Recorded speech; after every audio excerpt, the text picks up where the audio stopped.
The offenders are a 50-year-old and 24-year-old male who are father and son. What we saw yesterday was an act of pure evil, an act of anti-Semitism, an act of terrorism on our shores in an iconic Australian location, Bondi Beach.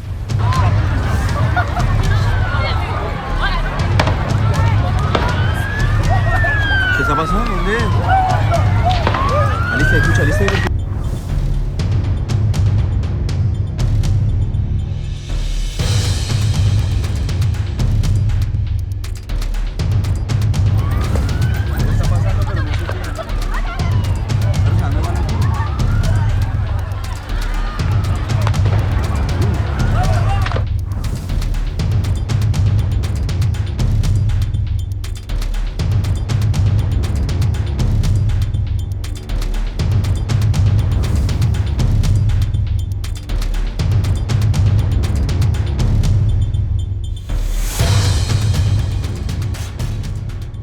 On December 15th, police in Sydney formally confirmed the identities of those behind the deadly gun attack at Bondi Beach, naming the suspects and outlining their movements before the massacre.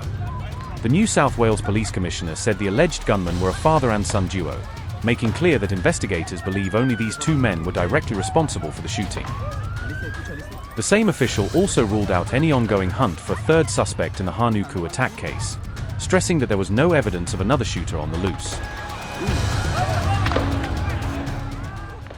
I appreciate everybody being here this morning. I'm joined with the Prime Minister, the Minister for Police, the Commissioner for New South Wales Ambulance, and of course Mal Lanyon, the New South Wales Police Commissioner.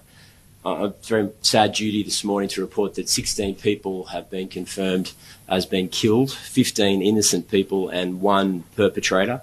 There are 42 people in New South Wales hospitals overnight, and the victims' age ranges are from as young as 10 to 87. Well, thanks very much, Premier. What we saw yesterday was an act of pure evil, an act of anti-Semitism, an act of terrorism on our shores in an iconic Australian location, Bondi Beach, that is associated with joy, associated with families gathering, associated with celebrations, and it is forever tarnished by what has occurred last evening.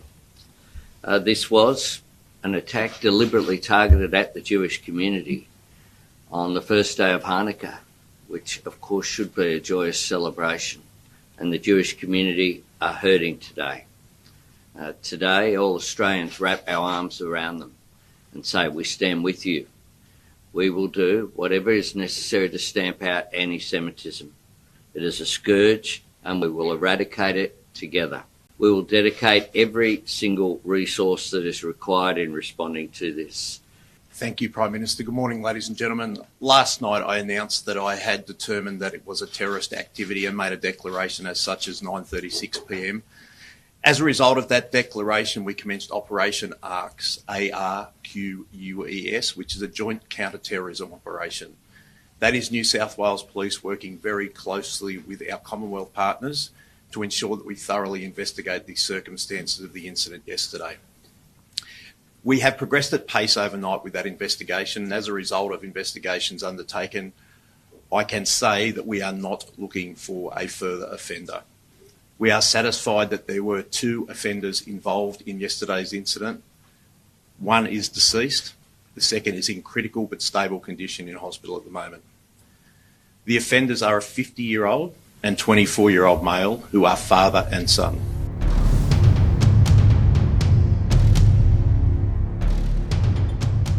The father was identified as 50-year-old Sajid Akram, a local fruit shop owner who died at the scene after being shot during the exchange of fire with responding officers.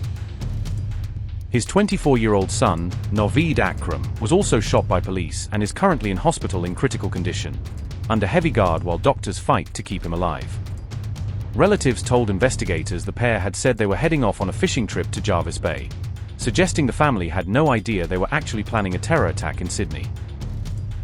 Australia's intelligence service had previously investigated Naveed Akram several years ago over suspected terror links, according to local media reports. The investigation into Naveed Akram reportedly focused on his alleged links to an Islamic State-inspired extremist cell operating in Sydney, as highlighted by Australian media coverage at the time. Both men had reportedly pledged allegiance to the ISIS terror group, and authorities are now combing through their online activity and contacts to understand the extent of those ties. Police say they recovered an Islamic State flag in the attacker's car, along with explosive devices, indicating the pair may have intended further violence beyond the shooting itself. Officers also revealed that the father, Sajid Akram, held a valid gun license and legally owned as many as 6 firearms, raising serious questions about how he was vetted and monitored. In the wake of the attack, federal and state authorities have agreed to tighten firearm laws across the country, launching a review aimed at closing loopholes and making it harder for would-be extremists to obtain weapons. The 50-year-old is deceased. The 24-year-old is currently in hospital at the moment. As part of the investigation, we conducted 2 search warrants last night, one at Bondi Rig and a second at Campsie. The 50-year-old male is a licensed firearms holder. He has 6 firearms licensed to him. We are satisfied that we have 6 firearms from the scene yesterday, but also as a result of the search warrant at the Campsie address. Ballistics and forensic investigation will determine this morning that those 6 firearms are the 6 that were licensed to that man, but also that they were used in the offence yesterday at Bondi. What's really important is to say that we do have a 24-year-old male in hospital at the moment. Based on his medical condition, it is likely that that person may face criminal charges. I'm very mindful of not prejudicing any prosecution of that person if they're put before the court.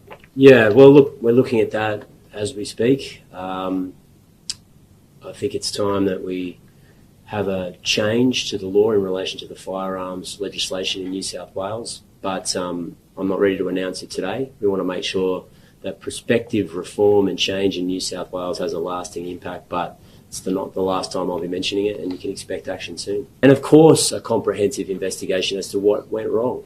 What could we do better?